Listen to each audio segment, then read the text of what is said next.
Schalke are currently second in the Zweite Bundesliga and actually look like they could get promoted this season, along with the fact that there is actually peace and calm around the club. But it hasn't always been like this. Glück auf, der Steiger kommt und hat sein helles Licht bei der Nacht und hat sein helles Licht bei...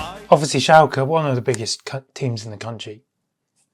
They average over 60,000 fans every home game, and they have a membership. They are comfortably, membership-wise, the third biggest team in the country, behind only Bayern Munich and Borussia Dortmund. Looking at if Schalke are back, we'll start in 2018-19. So under Dominika Tedesco, Schalke qualified for the Champions League following a second-place finish the year beforehand. I mean, that team at the time had players like Weston McKennie, Naldo, Thilo Kehrer, Leon Goretzka, Daniel Caligiuri, Brunislav Mbolo. They had all these players and they managed to qualify for the Champions League and have finished behind Bayern Munich. And so they rewarded themselves that summer with a €60 million spending spree on players.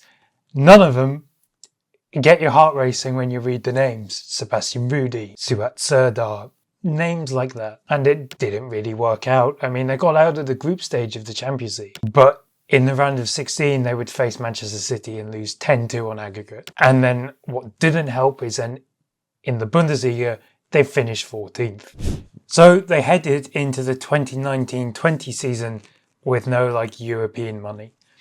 And circumstances outside of Schalke's control hit them, which heavily damaged their finances after this questionable spending. And this was the COVID-19 pandemic. The pandemic meant Schalke missed out on matchday revenue, because obviously if you have 61,000 fans filling out the Veltins Arena every 2 weeks, there's quite a bit of money. And it's a big thing for them because obviously Gelsenkirchen is not exactly a hub like Munich or Cologne or Hamburg for sponsors. I mean, geopolitically, it is the poorest city in Germany and there's nothing there.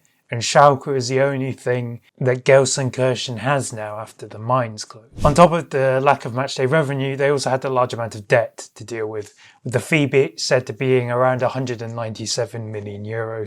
So Schalke began to put measures in place to try and rectify their financial problems, and one of them was a cap on player salaries. Players had to give up some of their bonuses when they returned to actually playing. But despite the problems off the pitch, Schalke did manage to finish 12th. Tedesco lost his job in that Champions League season. He was replaced by David Wagner, and Wagner stayed and led Schalke to 12th. However, the following season, 2020-21, the financial problems meant Schalke could not invest in their squad. So ultimately they finished 18th on 16 points. Former players like Klaas-Jan Huntelaar, Sead Kolasinac, they rejoined the club in the winter to try and help rescue them, but it wasn't enough.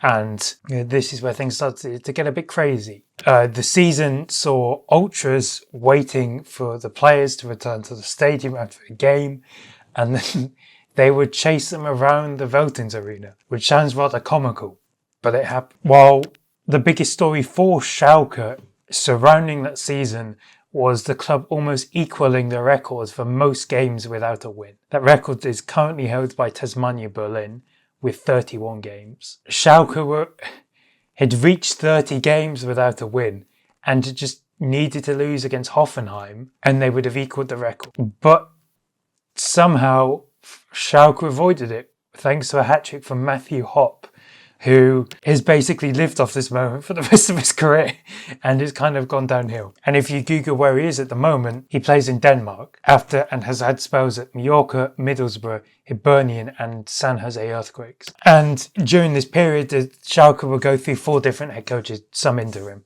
David Wagner, who would be sacked, Manuel Baum, Hub Stevens, who returned and was previously caretaker after Tedesco had been sacked, and Hub Stevens as well has actually won stuff with Schalke as well. And then Dimitrios Gramosis, who ultimately led the club back to the Zweite Bundesliga. Schalke's season in the Zweite Bundesliga was a successful one, as they returned straight away after winning the league and finished ahead of Werder Bremen. However, as it was Schalke, it wasn't always certain. And so Gramozis was sacked in March and then replaced with a caretaker who came in and secured promotion and the title on the final day. What also helped Schalke was the Zweite Bundesliga cheat code, that is Simon Terodde. He obviously played a significant role with his goals to help Schalke return. However, off the pitch, it was another event out of Schalke's control that further damaged their finances, and this was Russia's invasion of Ukraine. So why this is important is because Schalke's front of shirt sponsor at the time was Gazprom. If you believe in like Prime Champions League, it on ITV, if you're from the UK, you know Gazprom. They're a Russian gas company. And so following the invasion, Schalke cut ties with the company, and this meant losing around 9 to 15 million euros a season from the deal, which was valid until 2025. So it would have actually came to an end this summer. And Schalke would have got their hefty bonus upon their promotion. But upon their return to the top flight, obviously they were quite restricted with what they could spend. And so they would head straight back down after finishing 17th. And this is where things would really begin to kick off for Schalke. Schalke's first season back in the Zweite Bundesliga saw them spend the majority of the season in the bottom half of the table, with relegation to the Dritte Liga was a real possibility. However, it was reported that if the club actually got relegated, they would never play in the Dritte Liga, because with their financial problems, they wouldn't be able to gain a license to play in the Dritte Liga. And so they would be relegated to the fourth tier, which is the division that their second team plays in. And like the reason a license is a big thing, all German teams need a license to play in their league. Obviously the DFB, it's a lot harder to gain a license because you have to make sure, the whole point of a license is to prove that you won't go bust halfway through the season. There are actual several Unterhaching have struggled financially. KFC Erdinger have gone bust halfway through the Dritte Liga season. So it's to stop that happening several times. But it wasn't just that. The contracts of the players would be null and void, meaning they would lose all of their first team players, while regular employees at the club could even lose their jobs. And they would also have to have taken further measures to avoid getting a points deduction if they did stay in the Zweite Bundesliga. So in that season, they went in with Thomas Reis, but he was sacked and replaced by Caro Geratz from Union Saint-Gilloise. He would lead them to 10th, and it would lessen their financial problems somewhat. The following season, Schalke would finish 14th, but Geratz would lose his job a quarter of the way through the season, and then following his dismissal, he would reveal what it's like working for Schalke, with him basically saying most things got leaked to the media. Like he would have a meeting with someone and 2 minutes later it would be in Bild. He would then be replaced by Kees van Vonderen, a Dutchman, and he was sacked before the end of the season, but his legacy will be saying he's not Harry Potter, so he wouldn't be able to work his magic with Schalke with their current situation. On top of this, long-time goalkeeper Ralf Fährmann would be outcasted by the club quite publicly after a dispute between himself, his lawyer, and the club. And this meant he never played for the club again. And Schalke's goalkeeping situation then ended up seeing the return of Loris Karius, who obviously had become a bit of a meme following his time at Liverpool. But actually, at Schalke, he seemed to have found a home and has begun to rebuild his confidence and showed that he is a competent goalkeeper. And it's not only Karius that has found stability, Schalke as a club have as well. They hired Frank Baumann as their sporting director, and Baumann has held a similar position at Werder Bremen. While in the summer they appointed Miran Muslic as head coach. But this is Schalke, so not everything was as straightforward as the first thought. So the Austrian Bosnian has made his name in Belgium with Cercle Bruges. He led them into Europe before then taking the next step with the struggling Plymouth side in the Championship. They would ultimately get relegated, not without putting up a fight, and his legacy at Plymouth would be leading them to an FA Cup win over Liverpool. Where it gets a bit sticky is Muslic has committed himself to Plymouth upon their relegation. You know, he would be the man to lead them back to the Championship. And they started investing in players that he wants. But then Schalke called. Once Schalke called, he decided to engage in talks with them and would ultimately leave the southwest of England on quite a sour note. On top of this, the Königsblauer have been boosted by smart signings such as Musa Silla from Pau, who is most likely going to be the next sellable asset, as well as players like Kenan Karaman continuing to perform, and then add to this like the smart sale of players as well, like Asanu Udreogo, KK Top, Tayan Bulut, and this has put the club finally in a somewhat good position. And so heading into this season, they've only lost twice against Kaiserslautern and Holstein Kiel. But apart from that, they beat Hertha Berlin on the opening day. They've beaten Bochum, relegated Bochum, Dynamo Dresden, Magdeburg, Greuther Fürth, Schalke, and at the weekend was kind of like their crowning or standout performance so far when they beat Hanover 3-0.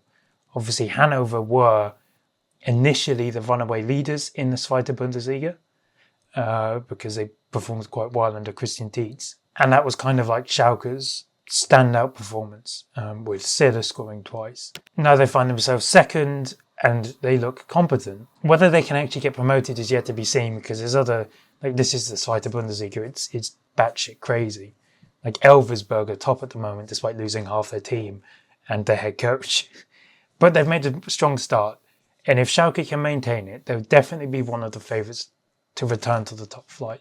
And like the blueprint's there for them to succeed. You see how Hamburg especially have been able to do it. Hamburg don't have that much money because of their length that they've spent in the Zweite Bundesliga, but they've been able to make it work so far, and currently it is looking positive. But at the end of the day, Schalke's situation is kind of shown this is what happens when you leave problems untouched.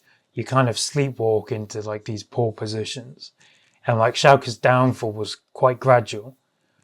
And then they kind of sleepwalked into this position where their finances were so fucked that they needed to do something about it. And they've started to take steps towards improving it. But, the old saying goes, time is a flat circle and we're forever repeating ourselves. The team that seems to be following this Schalke path now is Borussia Mönchengladbach. They are sleepwalking into what seems like relegation.